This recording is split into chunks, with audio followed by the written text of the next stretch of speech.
ونعوذ بالله من شرور أنفسنا ومن سيئات أعمالنا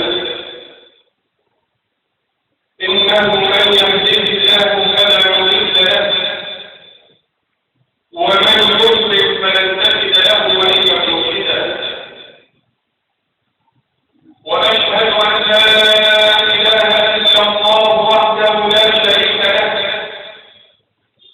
وأشهد أن محمدا عبده ورسوله وصفيه من خلقه وحبيبه نشهد أنه قد بلغ الرسالة وأدى الأمانة ونصح الأمة فكشف الله به الأمة فتركنا على المحجة الشيطان ليلها كنهارها لا يزيغ عنها إلا هالك فاللهم صل وسلم وزد وبارك عليه وعلى آله وأصحابه وأتباعه وعلى كل من اهتدى بهديه واستنى بسنته واقتفى أثره إلى يوم الدين ثم أما بعد فحديثنا اليوم بمشيئة الله جل وعلا عن ظاهرة خطيرة من الظواهر التي تظهر بين الشباب وخاصة الملتزم منهم وهي ظاهرة أنتجت ما نراه اليوم من تفكير وإلهام ألا وهي ظاهرة الغلو والتشدد والغلو معناه كلمة مصدر من قولهم غلا في الأرض أي جاوز به الحد ومنه قول الله جل وعلا يا أهل الكتاب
ويدعو الناس إلى الصواب ويعلم الناس أجمعين أن الله عز وجل يبعث للأمة من يبين لها أمر دينها الصحيح والفضيل، فقال يحمل هذا العلم من كل خلق العيون، يحمل هذا العلم من كل خلق العيون ينفون عنه تحريف القوانين وانتحال المنكرين وتأويل الجاهلين ومجاوزة الحد، تعني الحد الشرعي الذي شرعه الله عز وجل بغير إفراط ولا تفريط، الحد الذي يبين الله عز وجل أنه لا غلو فيه ولا غلو، لأنه كما قال العلماء إن هذا الدين يطيع بين الغالب فيه والجاهل عنه. دين الكتاب يطيع بين رجلين غالب فيه شرع لنفسه ما لم يشرعه الله أو دافع عنه مفرط مقصر غير ملتزم بما شرع الله. وحينما نأتي إلى الأمور التي نرى فيها التشكل نجد أن أول أمر الغلو والتشكل في أمر العبادة. الإسلام دين اليسر والسماح، وهذا ما بينه الله عز وجل وبين عن قصده وإرادته في كثير من آياته، إنما قال يريد الله بكم اليسر ولا يريد بكم العسر. والنبي صلى الله عليه وسلم يقول إن هذا الدين يسر ولن يشاد الدين أحد إلا غلبه. من قال إنه رسول الله صلى الله عليه وسلم أعظم الملتزمين بأوامر الله، إن هذا الدين يسر، وقال إن خير دينكم أيسره. اليسر المقصود به هنا ليس الناس عن تغليظ الناس أو عقلهم أو ضعف إرادتهم أو قلة تعلقهم بالله جل وعلا. ولذلك كلنا يعلم حديث الثلاثة الواحد الذين ذهبوا إلى رسول الله إلى بيوت رسول الله يسألون عن عبادته. النبي صلى الله عليه وسلم يقول في مثل ذلك أزواج الله كانوا يريدون فكأنهم تقاربوها أكثرها قليلا وقالوا أن نحن رسولنا وفقد الله له وتعالى بالحمد وبالعصر. إن الخاطئة في الرجل كان يجب إحنا أجمع أما أحدهم فقال أن هذا فأقوم في النهار ولا أقوم الدهر والأول، وقال الآخر وقال الرجل الليل والعصر، والثالث فعلى عدد من الله فلا يتزوج أبدا. فقال إليه النبي صلى الله عليه وسلم وهو ينظرهم إلى عدم التفكر وعدم التشكك في هذه الوقت أنه الذين قلتم كذا وكذا وكذا أما والله إني لأخشاكم بالله وأتقاكم الله ولكني أصوم وأصلي وأرقص وأتزوج بنساء فمن رغب عن الله فليس لي. وحينما جاء رجل إلى رسول الله صلى الله عليه وسلم يشكو من إيمانه الذي يدخل به الصلاة حتى ذكر ذلك على الناس. إيه يا حبيبي المريض تعيد خلاص. النبي صلى الله عليه وسلم يريد الصلاة المتوسطة الدين الوجه، فقال له النبي صلى الله عليه وسلم إن منكم منبهين التواه نفسي التواه نفسي إن منكم منبهين فأيكم أما الناس بالغفر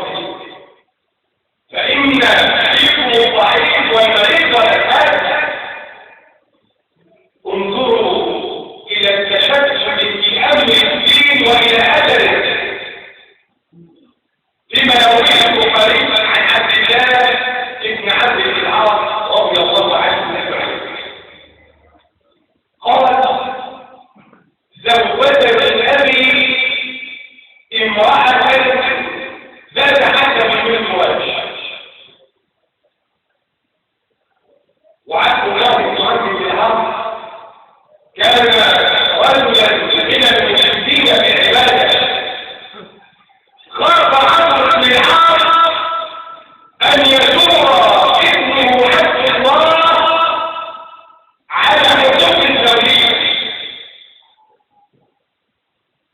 فلما دخل عبد الله بامراته تركها وقام يصلي الى الليل وهذا ما كان يخشاه عمرو بن العاص فذهب في الصباح الى زوجه ابنه ليطمئن ماذا فعل عبد الله فقال لزوجه ابنه كيف حال عبد الله معك قال والله إن عبد الله خير العباد لله لم يعرف لنا فراشا ولم يغسل لنا كلام هذا ما كان يخشاه عبد الله قال عبد الله فتكلمت وعطرته بلسانه وأتبعني هو يعني زود عليه في العياط شويه فشتمني وحطني بلسانه وأتبعني هجرا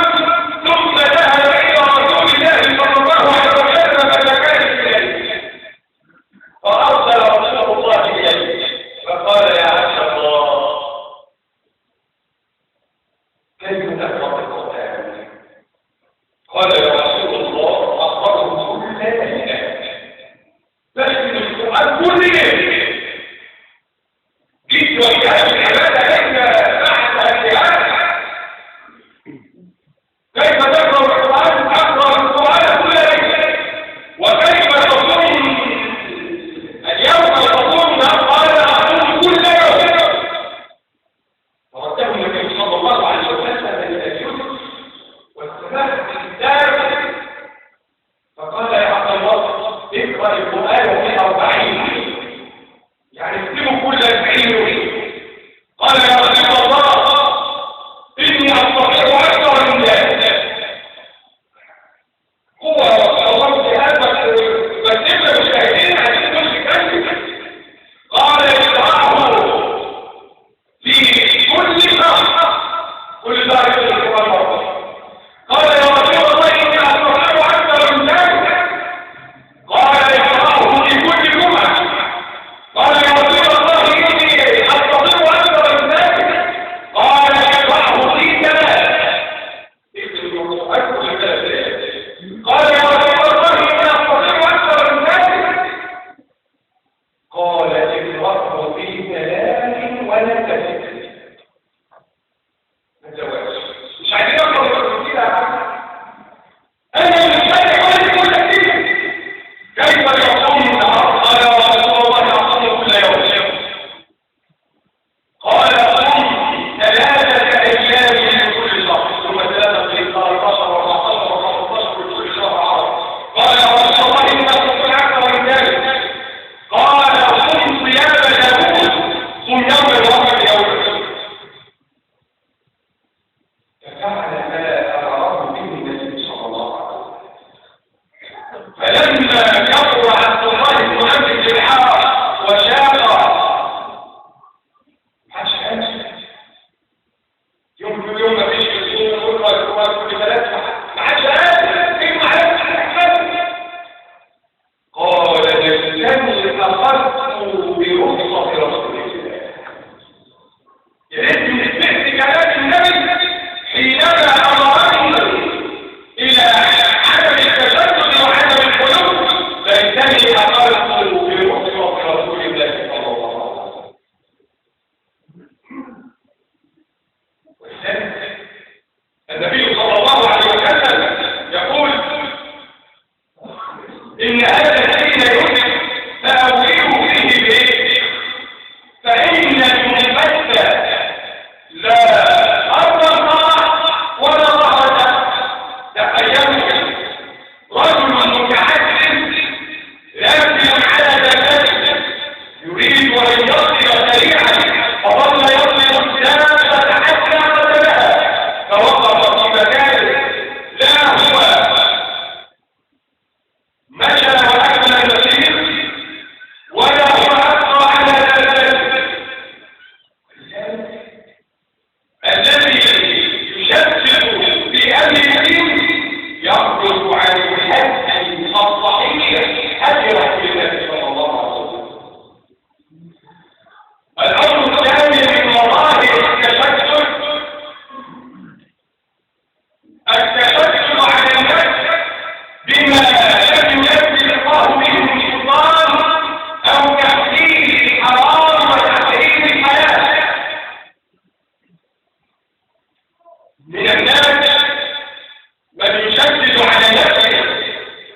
أي لا تجد في قدرك حال مما أحل الله لك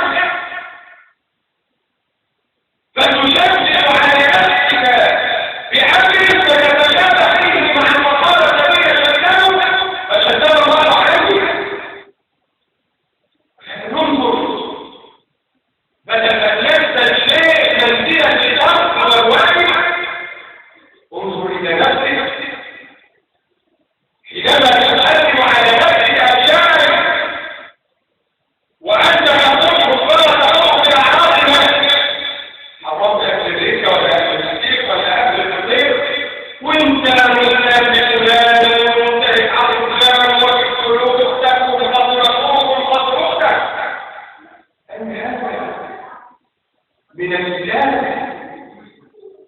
حينما جاء رجل إلى الإمام أبي حنيفة يسأله عن حكم دم الطاعون بالإحرام فهو البلوط اللي هو بالحكم بالإحرام كان من أهل العراق على رجل قال عجبا لك يا أهل العراق تستحلون دم النبي رسول الله رضي الله عنه تستحلون دم النبي رسول الله أنه عن ذلك بعض إيه خلاص يحيث إيه.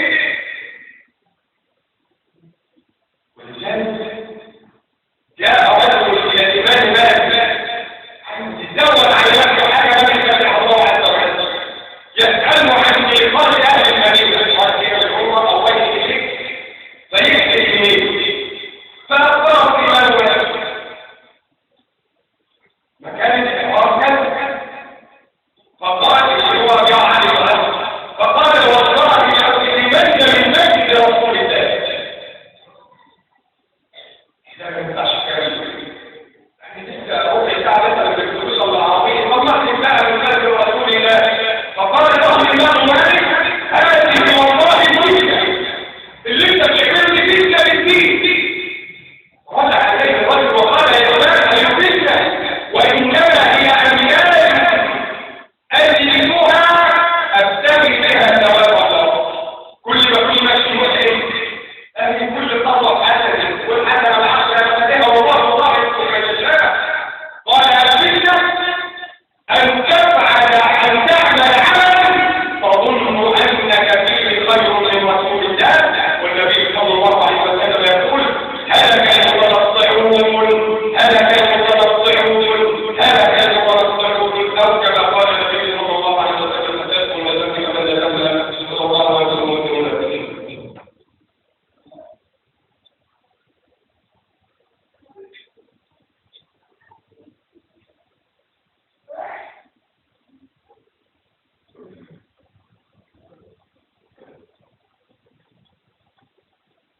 الحمد لله رب العالمين واشهد ان لا اله الا الله وحده لا شريك له واشهد ان محمدا عبده ورسوله صلى الله عليه وعلى اله وصحبه الى يوم الدين. ثم اما بعد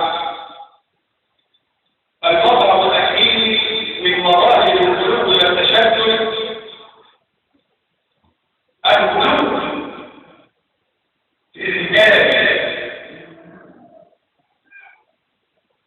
اصبح القلوب في امر الرجال من الظواهر المنتشره في عصرنا والنبي صلى الله عليه وسلم ينهى عن ذلك حينما يقول لا تحرموني اي لا تبالغوا ولا تقاروا في نفسي لا تطعوني كما عرض النصارى المسيح ابن مريم.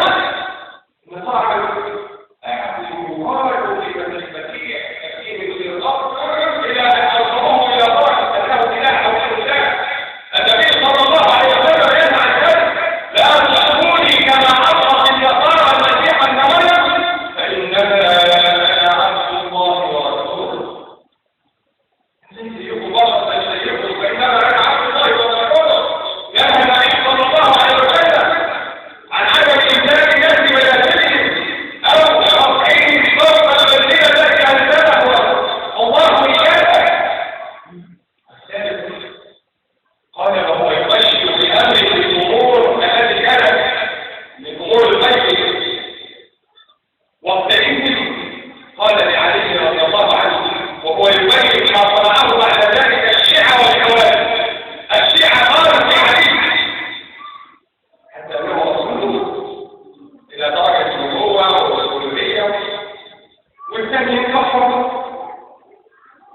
النبي صلى الله عليه وسلم يا علي إن فيك لسنا من عيسى أبغضته اليهود حتى بهت الأمة وأحبته النصارى حتى أنزلوه المنزلة التي ليسها. الغلو في أمر الرجال أصبح اليوم من الأمور الشائعة وخاصة عند الشباب الذين يقال عنهم بأنهم ملتزمون أو عند جماعات متأثرة. هذا يغالي في مسجدهم وهذا يغالي في نعيمهم وهذا يغالي في أمرهم حتى أوصلوهم إلى درجة أنهم يتلقون الوحي بإذن الله عز وجل. لهذا الأمر لا تبالغ في هذا الأمر. حب الرجال إلى هذا الأمر وبشر يصبرون ويصبرون، لكن أنهم على الحق دائما لا يبصرون. هذا ماذا يقول الإسلام حينما وضع الإمام علي بن أبي طالب وضع قاعدة ثابتة للأديان حتى تقوم الساعة. إنما جاءه رجل وصف الفتنة التي كانت حدثت بينه وبين معاوية رضي الله عنه.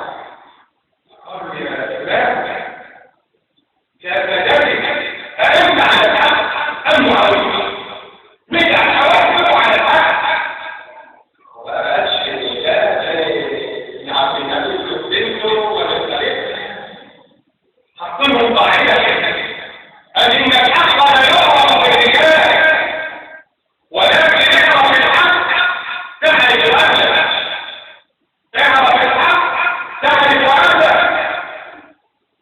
الحق معروف، الحق هو الميزان الذي يوزن به الرجال والكفر. أكثر ما يقع على الأمة ما أخبر عنه النبي صلى الله عليه وسلم من علامات هذه الحالات إن الناس يغالوا في أمور الرجال ومن أبعد ما يكون الرجال عن الرجال.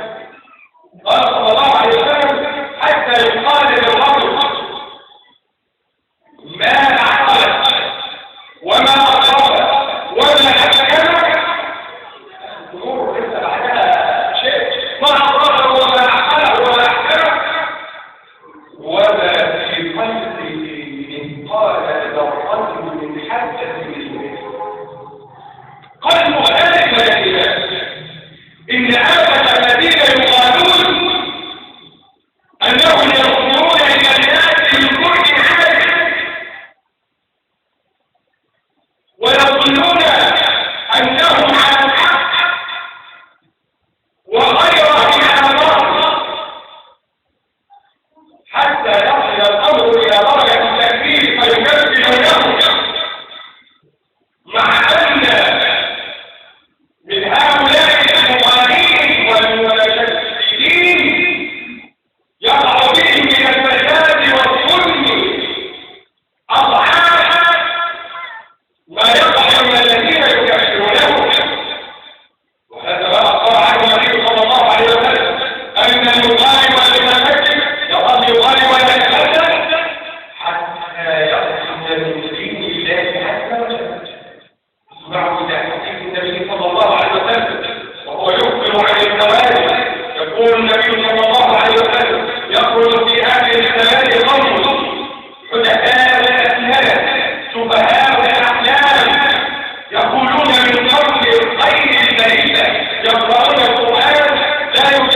ويقول